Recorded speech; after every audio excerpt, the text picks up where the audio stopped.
Welcome back to Living with This Monster with your host, Lemon Scented. Today we're talking about the stigma with men's mental health and what that means to me and what that should mean for you.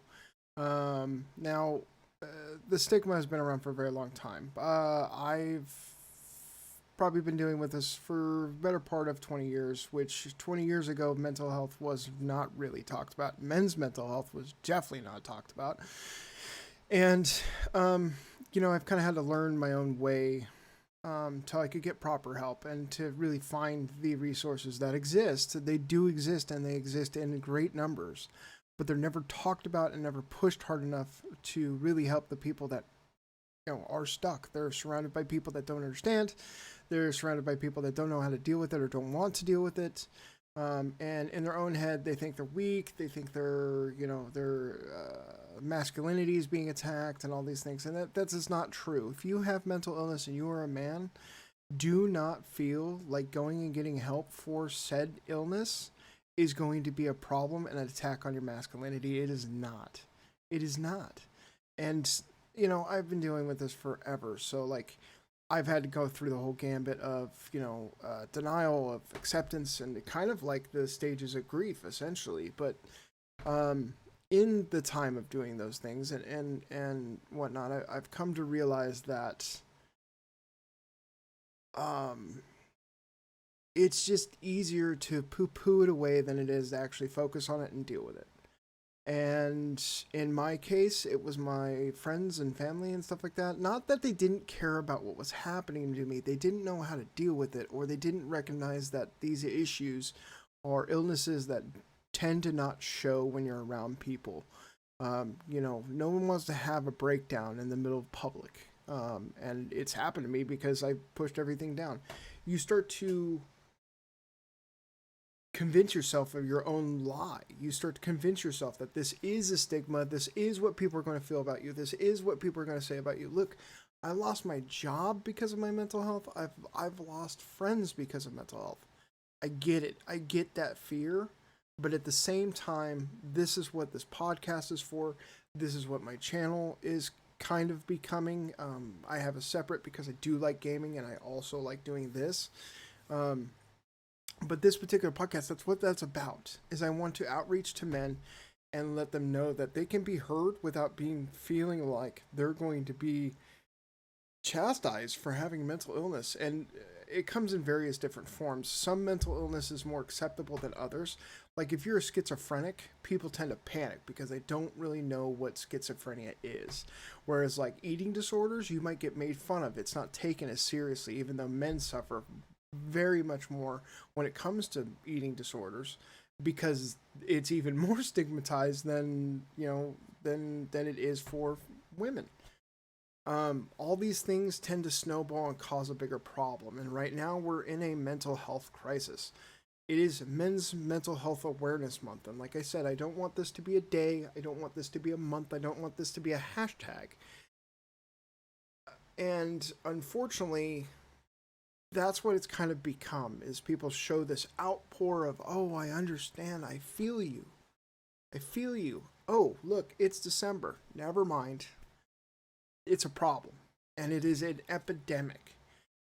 To put it in perspective for some people, in 2021 to 2022, there were 49,000 and change people that took their own life. Of those 49,000 people, 39,352, I believe the numbers might be a little bit off, were men. 79% of men are at a higher risk of taking their life than women when it comes to mental illness. 79%. They're also more likely to have more violence when it comes to taking their own life. They're also more likely to achieve in the first try. They're also more likely to do it without any kind of indication that they're doing so. So just to put that in perspective, that's the problem. And it doesn't sound like a lot when you compare it to how many people are in America, but it is a significant number of people that have died because they weren't able to take care of their mental health, or they weren't able to get help. Or maybe they're terrified of the stigma and that slowly led them into a hole that they couldn't get out of, whatever the case may be. And men specifically, and I'm part of this group. Men specifically tend to use very negative outputs in order to deal with it, such as drinking, antisocial behavior, anger. My depression a lot of the time showed up as anger and drinking. I was a heavy drinker. Um, Antisocial. I was definitely turned into a hermit. I still kind of am. I'm still dealing with that because I didn't want people to either A, feel like they had to worry about me all the time, B, that I would be less masculine because I had these issues, C, I was embarrassed because I thought it made me look weak, and all these things. And what I'm telling you right now is that's not the case. And if anybody at all, not just men, are dealing with mental health and the mental health issues, I want you to know that I still care about you even though I talk about men's mental health. Because, as a whole, I feel this is an awful thing to have, and when you're stuck, it can be unbearable. I feel you. I understand. For me, and that's why I say living with this monster, I don't get to get out of it. Mine is not a chemical imbalance that can be fixed with pharmaceuticals. Mine is chemical resistant. Mine is also trauma based. So the things that have happened in my life that have caused me such strife are things that I will have to work through myself to be okay, but I will never be fixed, if that makes sense. And I've come to acceptance with this. Now, that doesn't mean that I can wallow and be self-destructive and do these things because I have these illnesses. It just means that I'm aware that there are going to be days, sometimes weeks, sometimes months, that I don't feel like getting out of bed. I don't feel like doing anything. I don't feel like conversating. I don't feel like being with friends. And understanding that that does not make me a weak person, and that does not make my value worthless. I think I used this when I first started doing these videos, and I love the saying. I have no clue if I pulled it off of something or if it just came from my head, but it is, just because I'm broken doesn't mean I'm worthless. Just because I'm broken doesn't mean I'm worthless. And it's true. It's true. Just because you have these mental illness doesn't make you less of a man, doesn't make you weak, doesn't make you useless to anybody. It doesn't make you any of those things. And anybody telling you those things either is not really educated on mental health, or B, they don't have your best interests in mind, which I've said this before. All of these things, though, are things that basically keep men from actually getting help. And I'm here to say that's not the case. If you need help, you want help, you might just have the blues because somebody died in your family, whatever the case may be, please go get help. Please go get help. Do not listen to the voices that are making you and feel like you're just worthless if you talk about it. Please don't hold it down. Please don't turn to a bottle or drugs just because you have no other outlet. There's plenty of outlets, and you can do most of it anonymously if you'd like. But where no one would know, not anonymously, but there's plenty of resources out there available that you can do in secret if you'd like. I get it. I hid a lot from my family. My family is very traditional. So talking about the fact that I cry because of a Kibbles commercial, or I, don't want to go outside because I have a fear that something's going to happen, or, whatever issue you could think of come up, doesn't mean that I could never find help. And it allowed me to kind of ball everything up and stuff it inside, which turned into a bigger ball, until when I finally got the help I needed to break down everything and figure out what was going on, I had a whole rainbow of issues, and it's called compounding. And so of those whole rainbows, I probably only have one thing that was actually a problem. However, this one thing came with depression, came with anxiety, came with various other things. And so you can't deal with this ball until these things are taken care of. And so the quicker you can get your mental health taken care of, or at least start working on that, the faster you can get to the main issue and get some help. So, what do we do about the stigma? Talk about it. I feel like I'm in this particular position. I just don't care if people go, oh my God, he's got mental illness. We should not be around him. I don't care. If you don't want to talk to me because I have mental illness, even though I could be the greatest person on the planet, okay, bye. Have fun.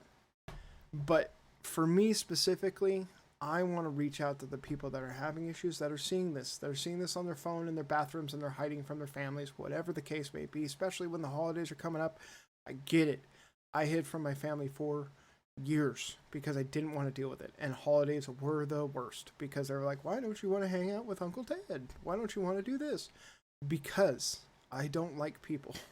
I don't want to be around anybody. I just feel like shit, and I'm not a happy camper. Plus, you want to pull in, the many other issues that could come up during the holidays, and it's like I don't have the mental stability to deal with that, while also dealing with the fact that I don't want to get out of bed, while dealing with the fact that I have anxiety so much, things like this. Anyways,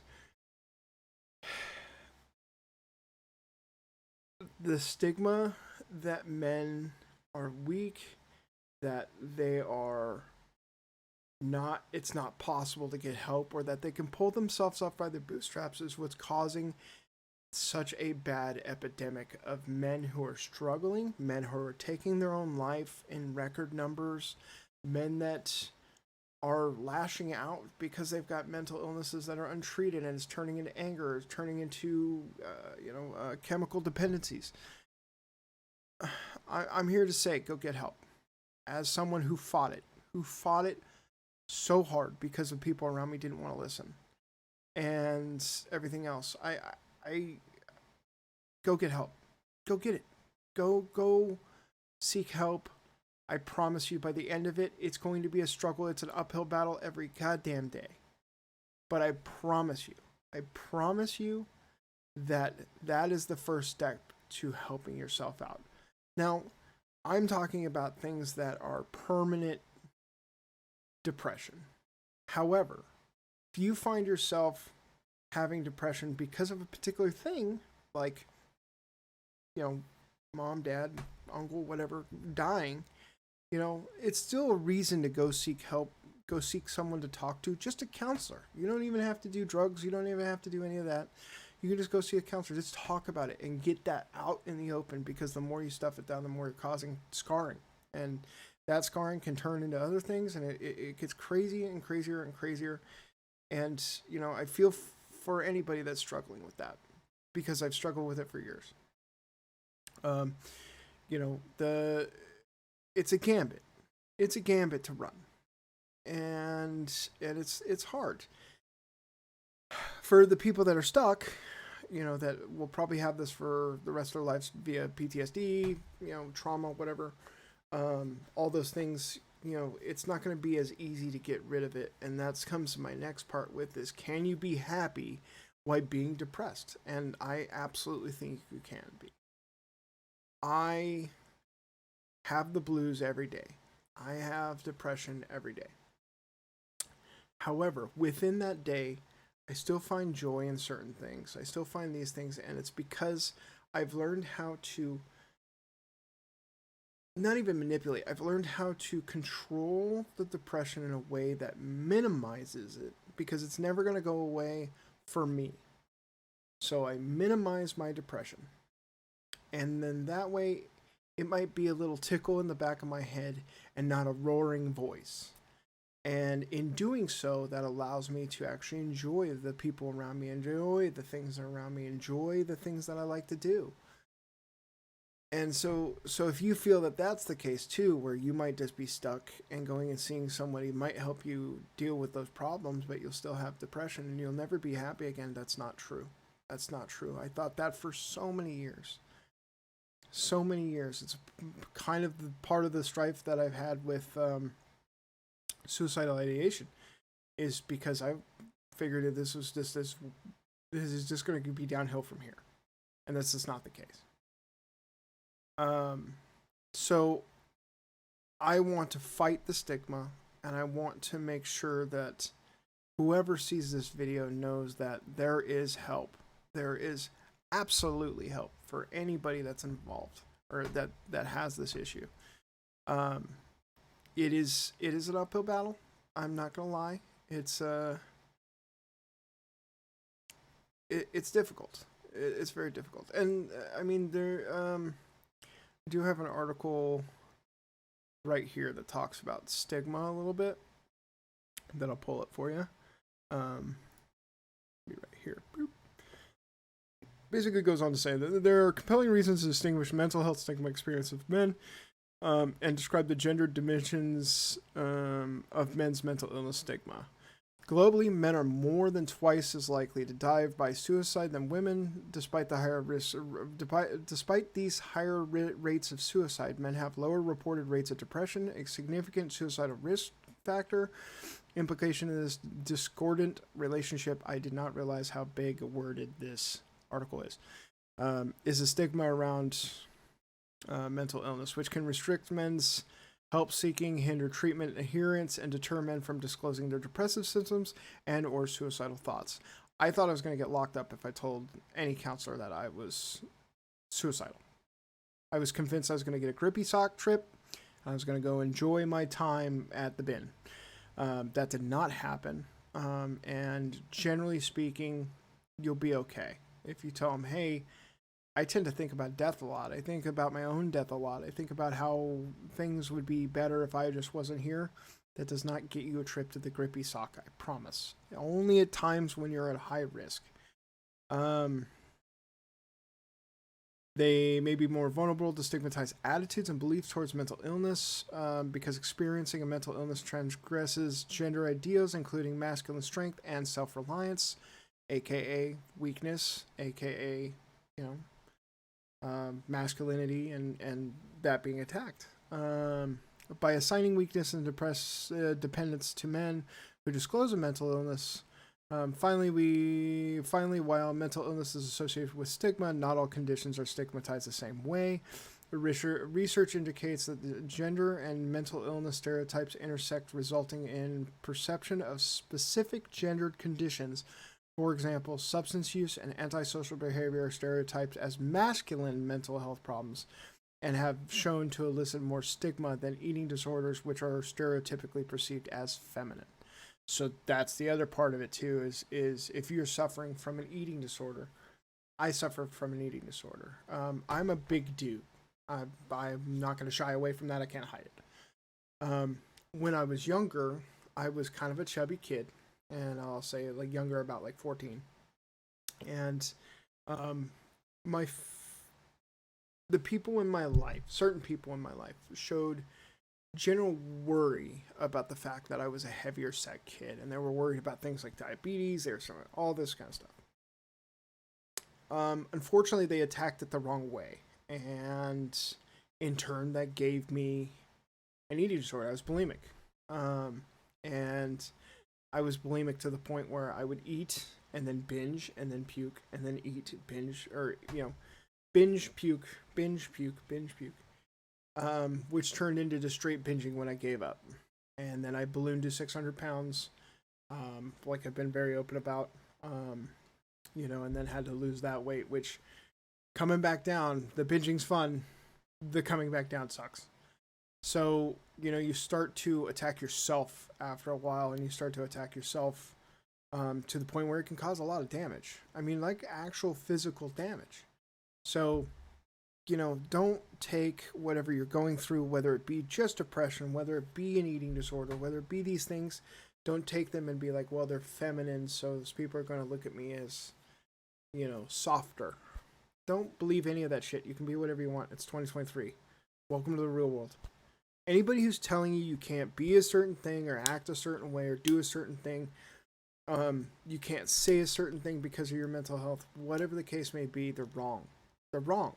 They're wrong, and they're doing more damage and a disservice to you by saying those things than they are helping you. And men specifically get stuck with that bill almost entirely. And I'm sorry, because it sucks. And it is something that I still fight with, because I still have those things of like, well, you're not supposed to cry. You're not supposed to do this. Why can't you cry? Why is that such a bad thing to be able to cry? I don't understand. I don't get it. And, if you need to cry, you need to cry. Because it starts coming out, whether you like it or not. Like I said, I started crying at a Kibbles commercial. It was a happy Kibbles commercial, too. It was just, I don't know what happened, but it made me cry. And so, these things here, this is a very wordy, medical-esque thing, but you can see this is the website if you want to pull it off there. But this is very wordy, very medical-esque.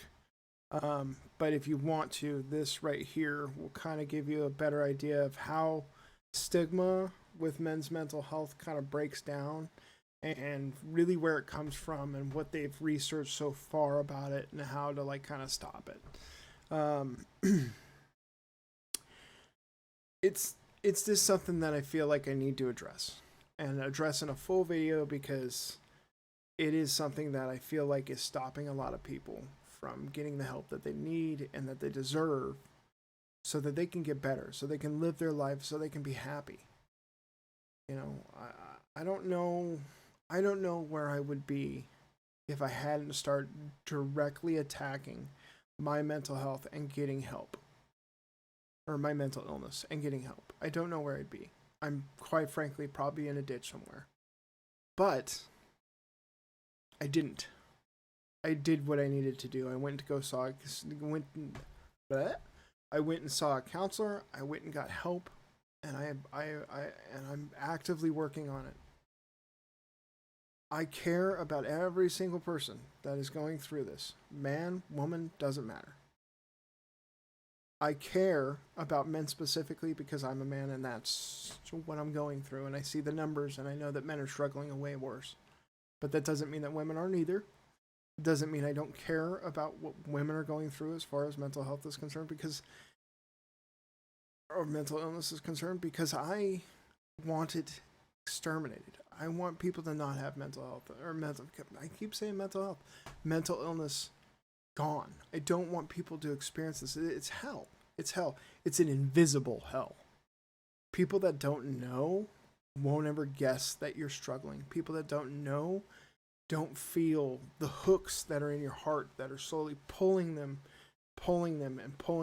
every time you wake up and every time you try to do something. The thoughts, the loudness of the thoughts that are going through your head that are so fucking awful. And it's you. It's you talking to yourself in such a negative way. And this isn't about self-perception. This is the illness that is forcing this into you because that's how it works.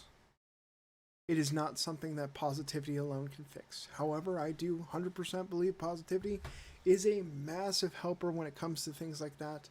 But it is not the only fix, nor is it going to fix a majority of the problems. Please talk to someone if you need to. There are resources out there available. Google will be your friend on this. Please go get help. Please go see anybody or talk to anything. If they don't clash with you, you don't clash with them, you don't like them, move on, find another one, but don't stop fighting. If you stop fighting, it's over. You're down the pit. As someone who's stopped fighting numerous times, I've been down that pit. Guess what? Never works out for me.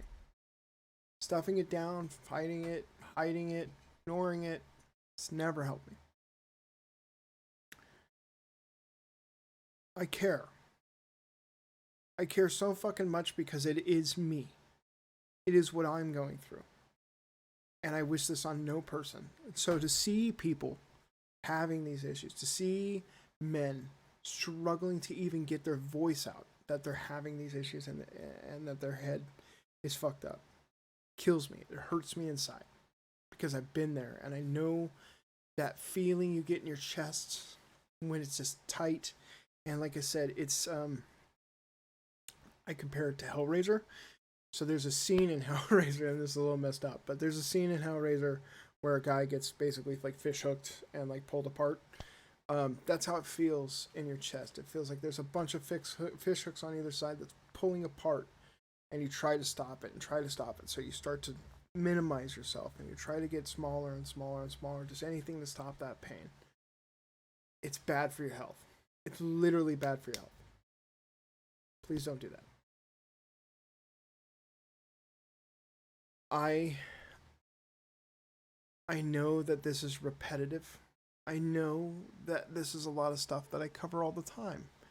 And that's because I want to cement it in people's heads that it is something we can get help for. It is something we can turn around. But I do see this as an epidemic with men. Mental illness is an epidemic with men. That's it. That's the line. That's all I got for today. Please research this more. I gave you a little bit to kind of work on. This one's going to give you a lot of stuff. It's also got references and hyperlinks, so you can go see what's been quoted and everything else. Please read into this. Please read into from the last video I made with all the different stats and everything. Please look into it and try to get some. If you're struggling, please. If you're not struggling and you're trying to feel what other people are going through around you, maybe you got a brother that's going through it, or a father, or a husband, a boyfriend, a friend that is going through this, and you don't really know how it feels. Please look into these things and read about them. They'll give you such a plethora of knowledge from the side of somebody who doesn't have it, that you can kind of help with people that do.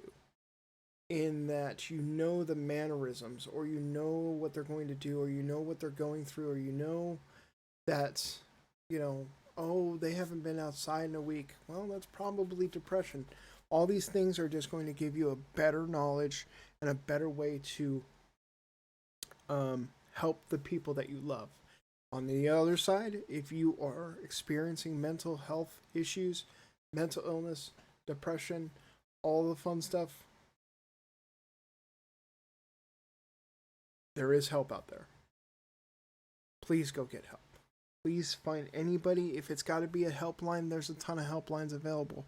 There's now text lines available. You can text. You don't even have to talk. You don't even have to make up a name, but they will give you either information, or they will talk to you about it, or see where you stand. Google it if you have to. Google it on your phone if you have to. Whatever the case may be, but please look into getting some help. It has to come from certified people. But I want to be that bridge, and I feel like I am, to say, I've done it. I've walked these steps. I've gotten through a lot of the issues, and I can tell you this: seeking help is the first point. I don't know how else I can say it other than I care for you. Please, if you like this content, please continue to watch. I hope more of my videos can help you out. Even if this one's the only one you watch and you go get help, I'm happy for you. I really am. Because this is awful. And it doesn't need to be. We can fix this. So, I care. I hope you have a great week. I hope you have a great day. I love you all. And I hope things get better for each and every one of you. With that said, this has been Living with This Monster. I'm your host, Lemon Scented. Like I said, if you do like the content, please subscribe. Comment if you like. I'll try to get to anybody who comments. And let's fucking defeat this pig. Why not? Till next week, folks. Cheers. Oh, and I've got a little gaming thing, so if you're a gamer as well, I do have my Twitch VODs uploading, as well as I do stream on Twitch. I don't do a lot of the mental health stuff on there, so if you just want to come, chill, hang out, play video games and stuff like that, I'm totally down about that too. If you just want to sit and watch a potato-looking man play video games, I'm your guy. If not, like I said, every Monday we can have a new one of these videos. Look for it on Monday. I appreciate you all. Have a good one. I'm out.